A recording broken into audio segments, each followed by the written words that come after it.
todo lo referente a los bienes, a los derechos reales, vamos a hablar de la propiedad, vamos a hablar de la posesión, vamos a hablar de los modos de adquirir la posesión, vamos a hablar de los medios de defensa de la posesión, lógicamente vamos a hablar de la usucapión, entre otros temas, ¿no? Antes, adelantarles para que estén un poco más tranquilos,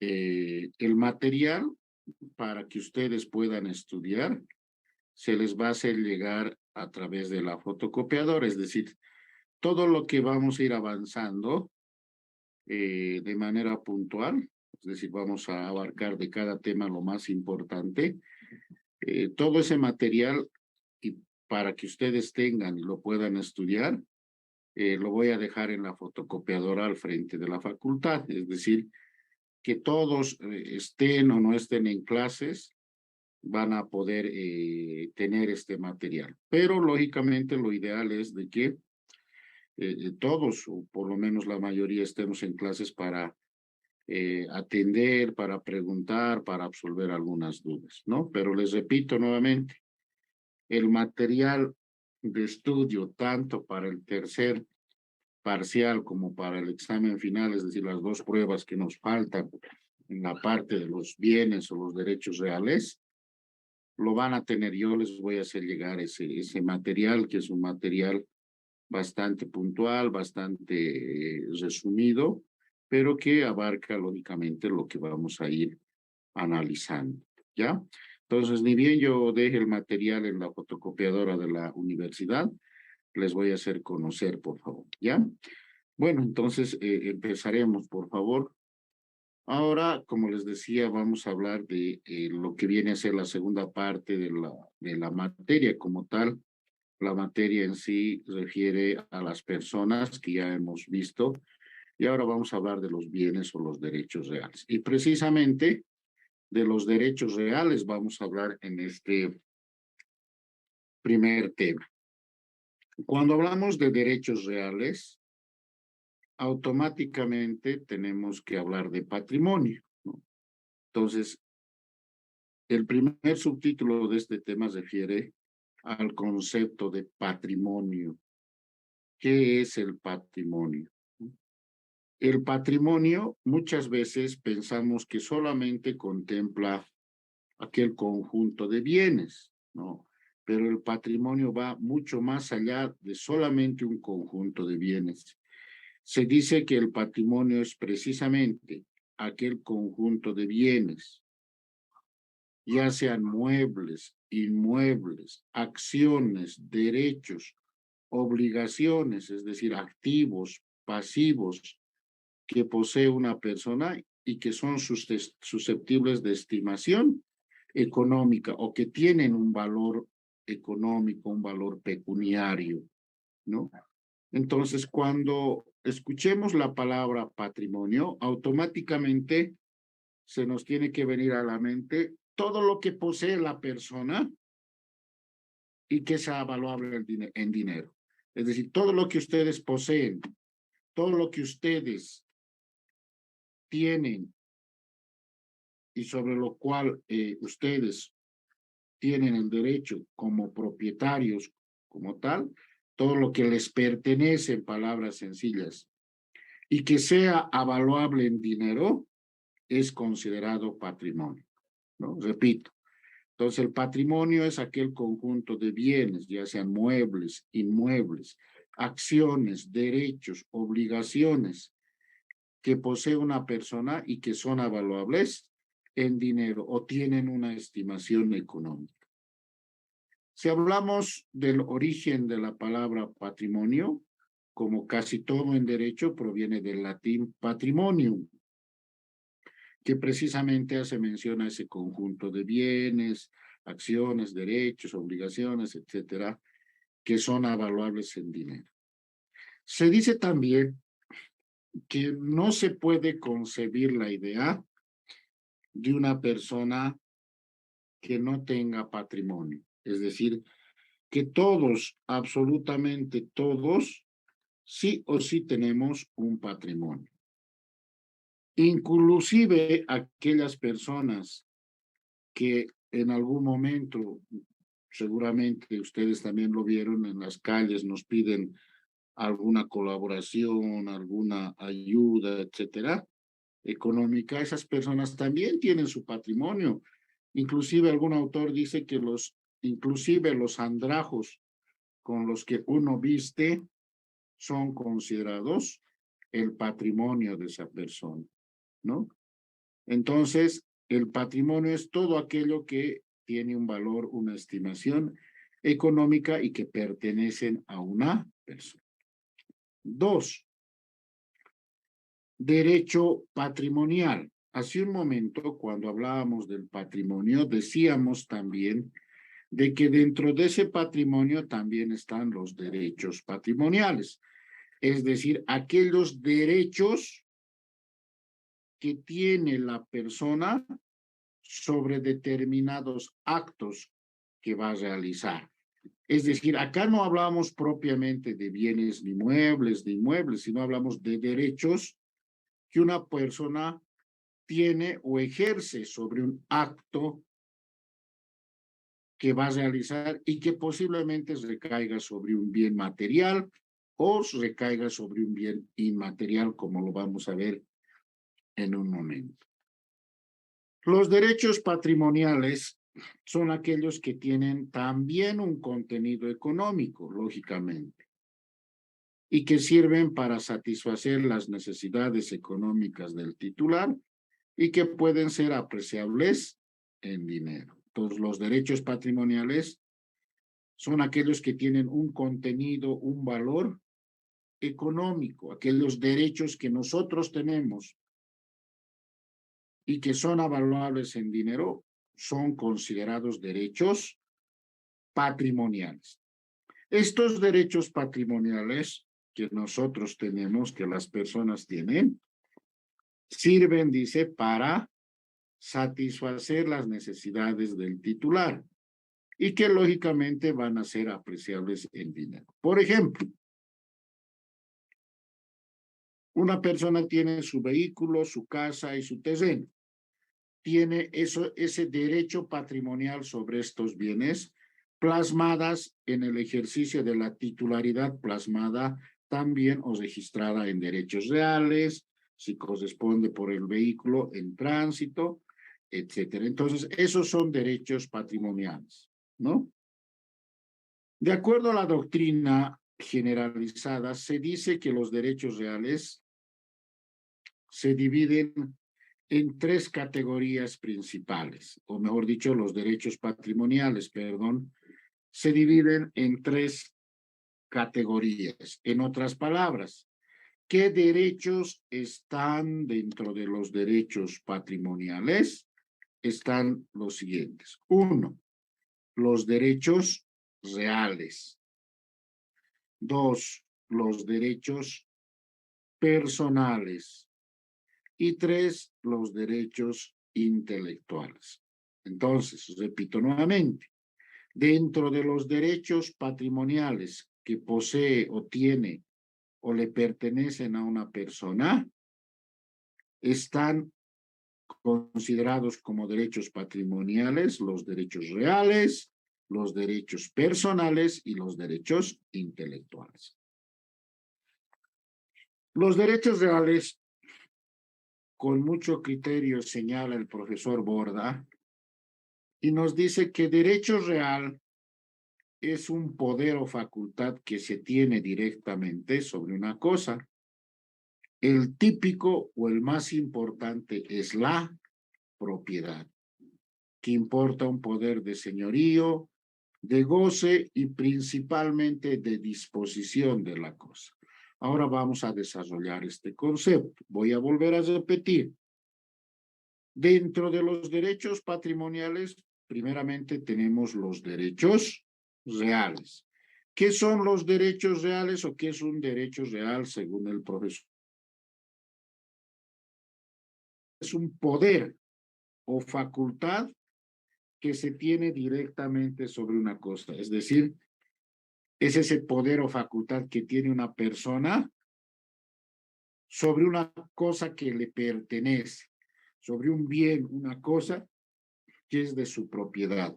Y por ende, el típico derecho real o el más común, el más importante derecho real va a ser la propiedad.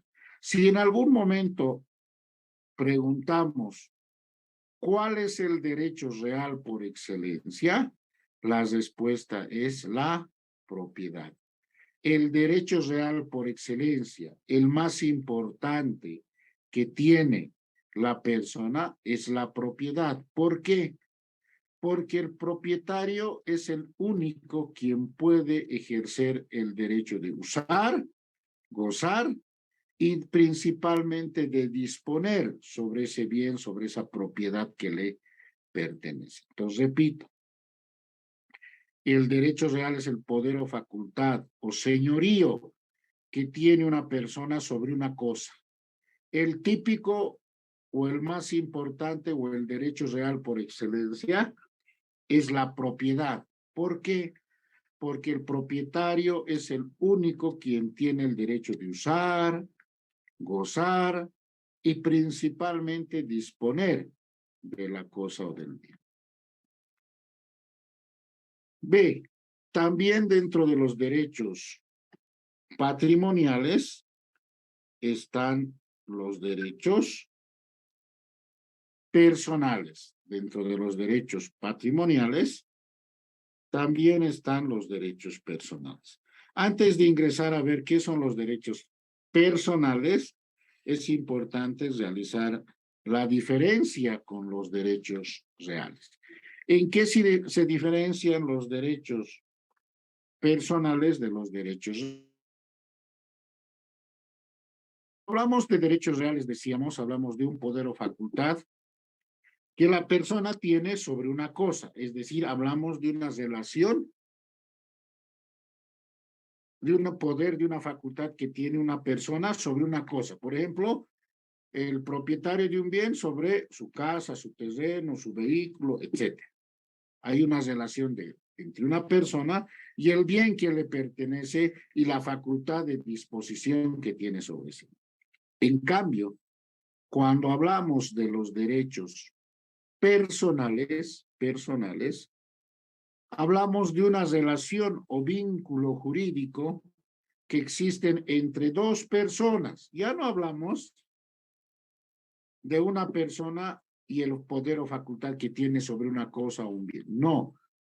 Cuando hablamos de los derechos personales, hablamos de un vínculo o relación jurídica entre dos personas. Esa es la diferencia entre derechos reales y derechos personales. Ahora, como ya tenemos determinada la diferencia, analizaremos el concepto. Los derechos personales se denominan así, decíamos, en contraposición a los derechos reales. Es decir, que los derechos personales, ¿no?, son aquellos que establecen una relación entre personas determinadas, en razón de las cuales el respectivo titular exige el cumplimiento de una prestación debida a la otra parte. En palabras más sencillas, cuando hablamos de derechos personales, hablamos de aquella relación o vínculo que tienen dos personas, en la cual uno de ellos es el titular, es decir, el sujeto activo, el que exige el cumplimiento de una prestación u obligación a otra parte denominada sujeto pasivo o obligado. Por ejemplo, una deuda, acreedor, deudor. El acreedor es el sujeto activo, es el titular del derecho, es el que exige el cumplimiento de una obligación, una prestación.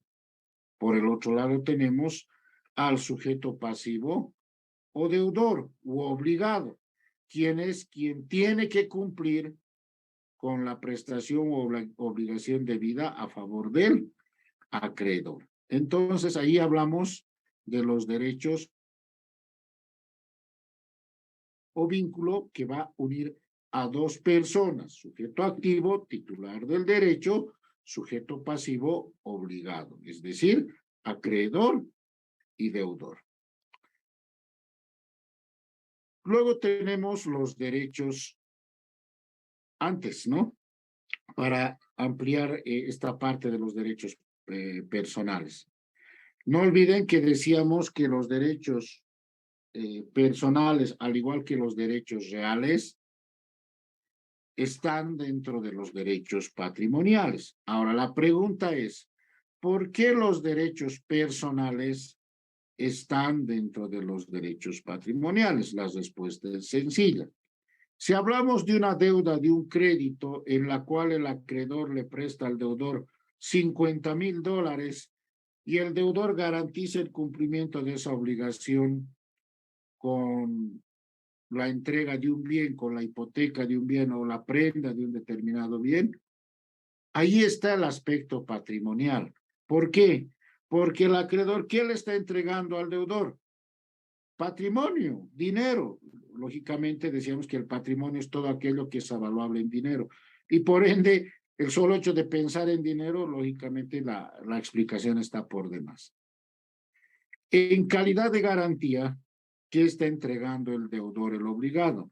Está entregando un bien, puede ser una casa, un terreno en calidad de garantía. Esa casa, ese terreno que pertenece al deudor, ¿es avaluable en dinero? Claro que sí. Entonces, los derechos personales, vuelvo a repetir nuevamente, son aquellos que unen o vinculan jurídicamente a dos sujetos. Sujeto activo, titular del derecho o acreedor, sujeto pasivo, el obligado o deudor, en el cual el deudor se ve obligado a cumplir una prestación u obligación a favor del acreedor. En este caso va a haber un vínculo netamente también patrimonial, porque si hablamos de una deuda, decíamos, el acreedor presta dinero y el deudor entrega en calidad de bien un bien también avaluable en dinero. Por eso está dentro de los derechos patrimoniales. Ahora sí, pasaremos a hablar de los derechos intelectuales. Y ahí voy a pedir su participación. Lo que entiendan en sus palabras, no quiero que me den un concepto exacto. ¿Qué entienden por derechos intelectuales? ¿Qué creen que son los derechos intelectuales en palabras más sencillas? Andrea, por favor, y luego Dana, vamos con Andrea y luego con Dana. Andrea, por favor, su micrófono y cámara adelante. Buen día, doctor. Los derechos intelectuales quizás serían los derechos de autor, los que los escritores de libros, revistas, música. Ya, muy bien, hasta ahí está excelente, Andrea, los ejemplos están muy buenos. Dana, ¿por qué esos ejemplos que nos acaba de dar su compañera serán considerados derechos patrimoniales? En otras palabras, ¿por qué los derechos intelectuales serán considerados derechos patrimoniales? Dana, su micrófono y cámara, por favor, adelante. Doctor, porque los derechos intelectuales de autor pertenecen a una persona y tiene el poder de disponer de ella y poder gozar de esos derechos. Ya, y el aspecto patrimonial, ¿en qué parte estaría? En que ellos pueden gozar de eso y pueden y gozan de eso y tienen el derecho de gozar de eso, doctor. Ya, muy bien, excelente. Le faltaba algunas palabritas. Tienen el derecho de gozar de los beneficios económicos. No olviden que patrimonio es todo aquello que es avaluable en dinero. Entonces, está muy bien, Dana, excelente. Entonces, el creador de un invento, de un libro o de todo lo que genere y sea producción de la inteligencia del ser humano, le va a generar beneficios económicos. Es decir, que los derechos intelectuales son aquellos derechos de propiedad intelectual que tiene una persona y que le confieren a esta todos los beneficios como producto de la creación de su mente. Suelen dar al creador, a ese creador, ese autor, derechos exclusivos sobre la utilización de esa obra como tal. Y si alguien arbitrariamente atenta o utiliza esa obra, esa producción intelectual, sin el permiso correspondiente del titular, del autor, será pasible al pago del resarcimiento. Y ese resarcimiento es económico. Ese producto intelectual que genere una persona le va a generar beneficios económicos también. Y ahí está el aspecto patrimonial, como decían sus compañeros. Entonces, los derechos intelectuales son todos aquellos derechos de propiedad intelectual y que se generan como producto de la inteligencia del ser humano, como producto de la mente, como producto de la creación del ser humano. Y por ende, el creador de esa propiedad, de ese derecho intelectual, va a poder usar y gozar de sus beneficios patrimoniales, ¿no? Entonces, los derechos reales, personales e intelectuales están dentro de los derechos patrimoniales. Siguiente subtítulo, características de los derechos reales.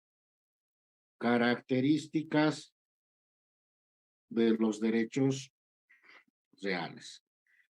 Los derechos reales tienen tres características o se caracterizan por lo siguiente. Primera característica.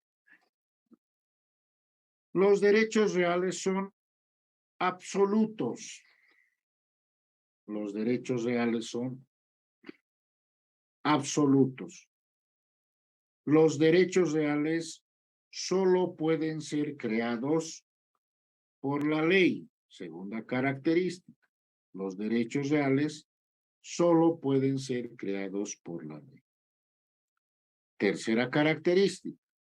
El titular de un derecho real goza del derecho de persecución. El titular de un derecho real goza del derecho de persecución. Ahora vamos desarrollando estas características. Primera característica, decíamos, los derechos reales son absolutos. ¿Por qué son absolutos los derechos reales? Porque son erga omnes, es decir, que deben ser respetados por todos.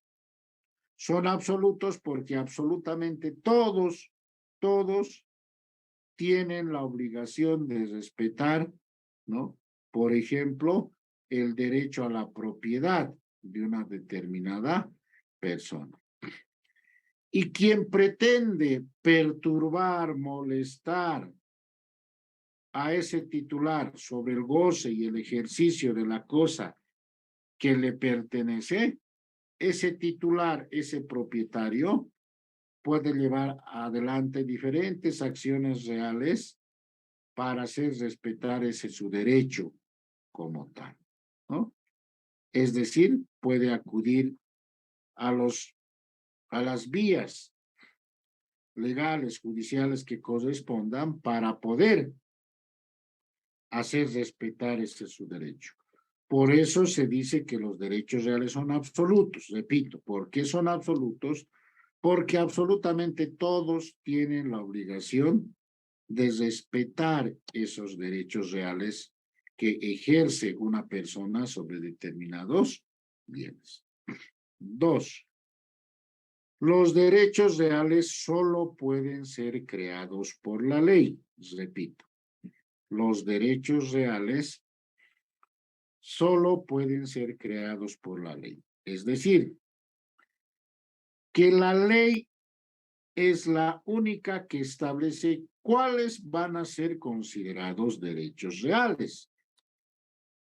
Y estos no pueden ser creados por voluntad o capricho de las partes, no, sino que la ley va a establecer qué derechos van a ser considerados derechos reales. Por eso se dice que los derechos reales solamente pueden ser creados por la ley y no por voluntad de las partes. Y tercera característica, el titular de un derecho real, el titular de un derecho real, goza del derecho de persecución. Repito, el titular de un derecho real goza del derecho de persecución. ¿Qué significa persecución? Perseguir. Pero eso no significa de que quien tiene un derecho real, por ejemplo, el típico, el común, el absoluto, la propiedad, no significa de que le va a perseguir a aquella persona que atente en contra de su derecho y va a ir y lo va a golpear y etc. No. Cuando hablamos y decimos de que el titular de un derecho real goza del derecho de persecución, hacemos referencia a que la ley le va a facultar a ese titular de ese derecho real para que a través de la vía legal que corresponda se les restituya ese su derecho como tal, ¿no? Por ejemplo, el propietario de una casa con relación al inquilino. El inquilino no le quiere pagar alquileres, por ende el propietario de ese inmueble tiene el derecho de persecución, es decir, tiene el derecho de perseguirlo y pedirle el cumplimiento de esa obligación. Caso contrario, tendrá que desalojarlo. Entonces, a eso se refiere cuando decimos, como tercera característica de los derechos reales, de que el titular de un derecho real goza del derecho de persecución. Con eso hemos terminado esta primera parte. Ahora vamos a analizar el segundo tema. Clasificación de los bienes. Clasificación de los bienes. En esta parte vamos a hablar de alguna de las clases de bienes en cuanto a su clasificación. Empezaremos. Primero, antes de ingresar propiamente a la clasificación de los bienes, tenemos que ver qué se entiende o saber qué se entiende por bienes. Bienes, o se llaman bienes a las cosas, ya sean objetos materiales o inmateriales, susceptibles de tener un valor. Es decir, todo bien o cosa que tenga un determinado valor va a ser considerado como un bien como tal. Por consiguiente, son bienes las cosas materiales e inmateriales que pueden ser objeto de derecho. Son todos aquellos derechos. Por ejemplo, yo tengo mi laptop, mi computadora. Ese es un bien que me pertenece y por ende tengo todo el derecho de ejercer plenamente ese mi derecho como titular, es decir, usar, gozar y disponer sobre ese bien. Lo mismo ocurriría con mi celular, mi computadora, mi impresora, mi mesa, mi silla, mi casa, mi terreno, mi vehículo, etcétera. Cualquier bien que posea la persona y que lógicamente este sea susceptible de tener un valor, va a ser considerado como un bien. Ahora sí, ingresaremos a la clasificación. Primera clasificación, lo primero que se nos viene a la mente, ¿no? Bienes muebles e inmuebles.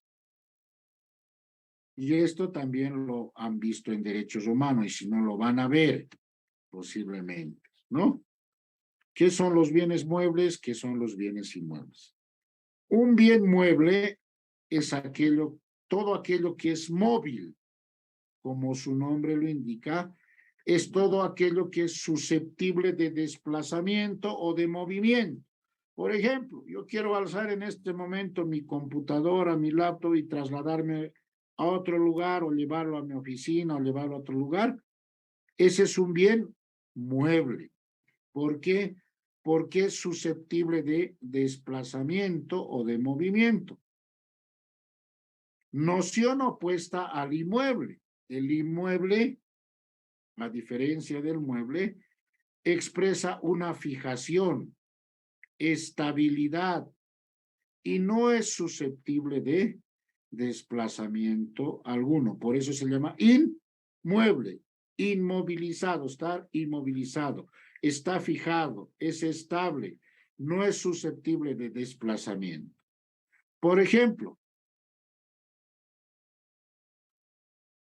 un bien inmueble va a ser un terreno, una casa, por ejemplo, son bienes inmuebles. Yo no puedo decir, mi casa está muy lejos de la universidad y bueno, a ver, mañana lo voy a llevar cerca de la universidad. No, es imposible. Es un bien inmueble. ¿Por qué? Porque expresa una fijación, estabilidad y no es susceptible de desplazamiento. Segunda clasificación, cosas fungibles y no fungibles. Cosas fungibles y no fungibles. ¿Qué serán las cosas fungibles y qué serán las cosas no fungibles? Las cosas fungibles son aquellas donde cualquier especie equivale a otra de la misma especie en cuanto a la calidad, cantidad, etc. Es decir, que pueden ser sustituidas unas por otras. ¿Por qué? Porque son de la misma especie, tienen la misma calidad, la misma cantidad y puede ser sustituida una por otra. Por ejemplo, el dinero. Yo presto a una persona 200 bolivianos y le presto en un corte de billete, en un solo corte de billete de 200 bolivianos, ¿no?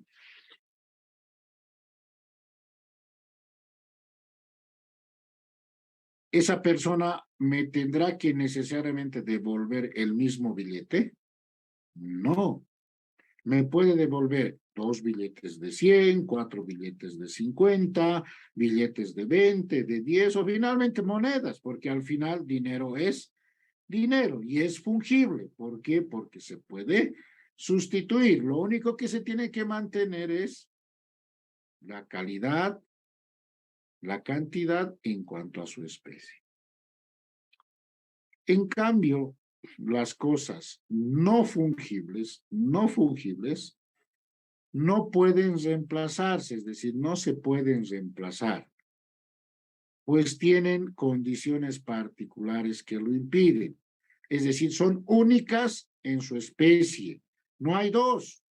Y al existir solamente una, es no fungible, es decir, no es sustituible. Por ejemplo, una pintura original, una escultura de un artista famoso, que solamente es única en el mundo y ni siquiera tiene un valor estimado. Es algo, al ser único, no tiene un valor, un precio que se le otorgue ese bien a esta cosa. Entonces, ese bien, al ser único, no va a ser susceptible de ser sustituido. En tal sentido, es un bien no fungible, no fungible. Lo no fungible refiere a aquello que no es sustituible. C. Tercera clasificación. Cosas consumibles y no consumibles. Cosas consumibles y no consumibles. Las cosas consumibles son aquellas que se agotan con el primer uso. Repito, las cosas consumibles son aquellas que se agotan con su primer uso. Por ejemplo, los alimentos. Los alimentos son cosas consumibles. ¿Por qué? Porque se agotan en su primer uso. Yo tengo una manzana, como la manzana y desaparece. Es decir, se agota en su primer uso. Esas son las cosas consumibles. Las cosas no consumibles. son aquellas cosas que pueden sufrir un deterioro, pueden sufrir algún tipo de deterioro, pueden deteriorarse, si vale el término, pero se pueden seguir utilizando. Sufren algún tipo de desgaste, por ejemplo, se pueden desgastar, ¿no? Pero no desaparecen con su primer uso. ¿Alguien me puede dar un ejemplo de una cosa no consumible, es decir, de una cosa que puede sufrir un deterioro, pero se puede seguir utilizando? Andrea, adelante, por favor. Buen día, doctor. Sería la ropa. Muy bien, la ropa, la vestimenta, excelente. La ropa, la vestimenta, por ejemplo, es una cosa no consumible. ¿Por qué? Porque no se agota en su primer uso. La ropa la utilizas, va a sufrir un deterioro, sí, pero no creo que agarres, te pongas una vez y la botes, ¿no? Un vehículo, un auto, lo vas a utilizar un día tras día, otro día y otro día y otro día.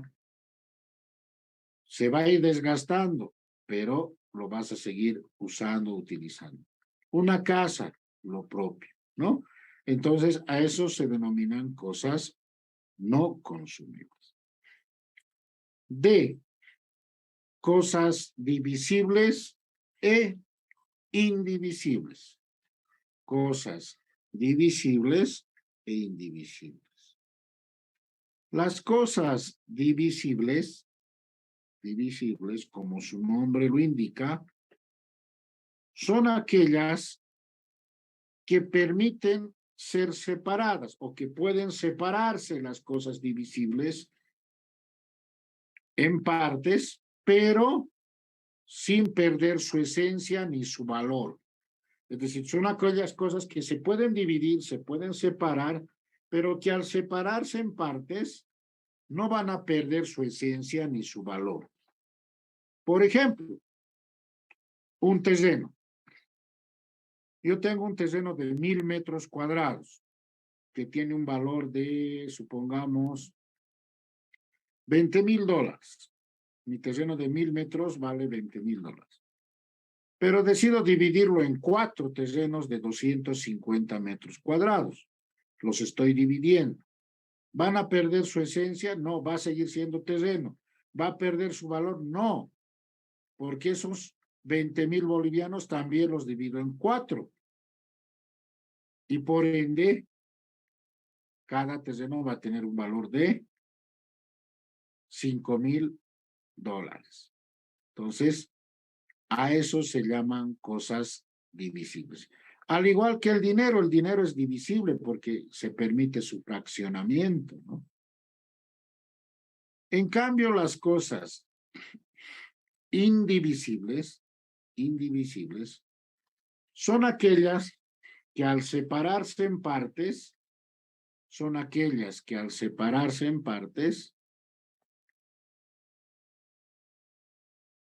quedan automáticamente inutilizadas, es decir, ya no se pueden utilizar. Repito, las cosas indivisibles son aquellas que al separarse en parte del todo quedan inutilizables, es decir, que ya no se van a poder utilizar al momento de dividirse. Por ejemplo, un vehículo, un auto. Yo no puedo agarrar y dividir ya, decir ya nos vamos a dividir este vehículo. La parte delantera, las 2 llantas de adelante para vos, la parte trasera, las 2 llantas para mí. ¿No? El momento de dividir ese vehículo va a quedar pues inutilizado. Ya no se va a poder utilizar. A eso se llaman cosas indivisibles.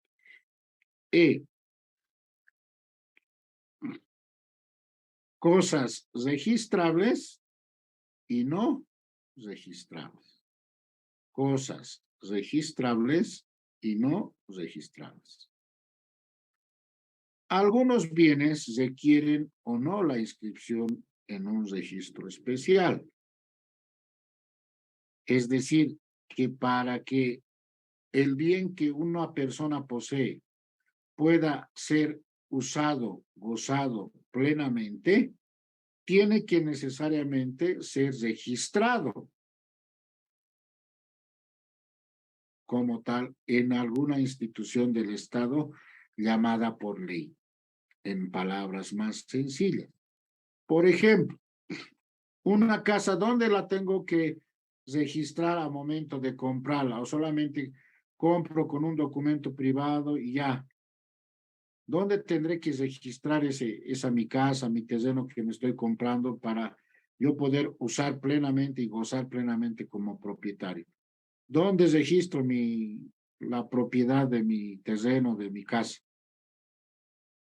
Los que me están escuchando. Nadie creo que ya me está escuchando. ¿Dónde registro? ¿Dónde inscribo mi derecho propietario de mi casa, de mi terreno?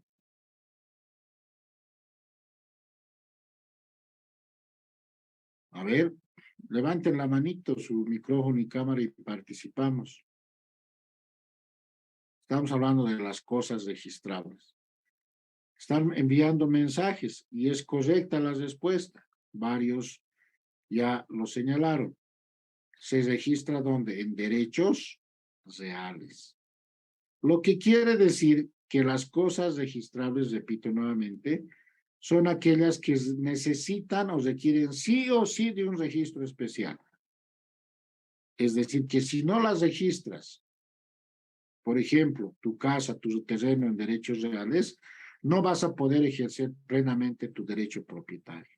Tiene que estar registrado, tiene que estar a tu nombre. A eso se llaman cosas registradas.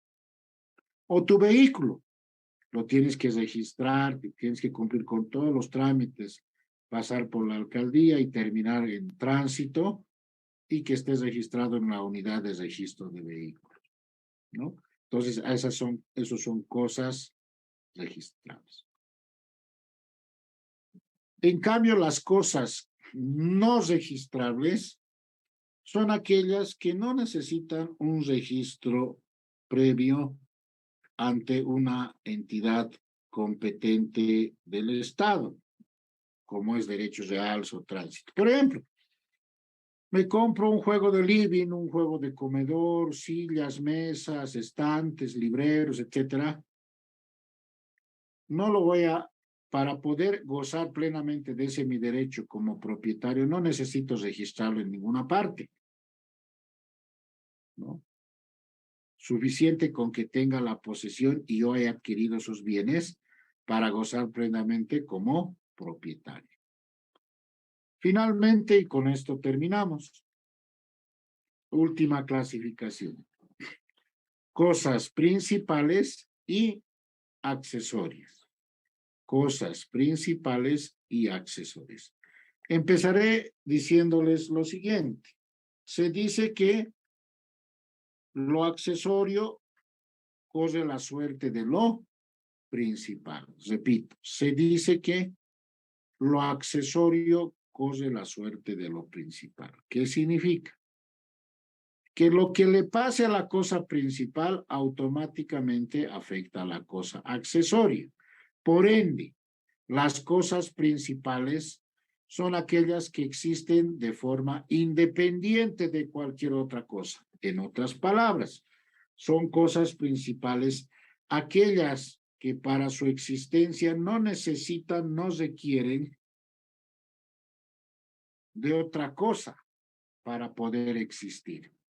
En cambio, las cosas accesorias sí necesitan, sí dependen para existir de una cosa principal, ¿no? Por ejemplo, una casa es una cosa principal.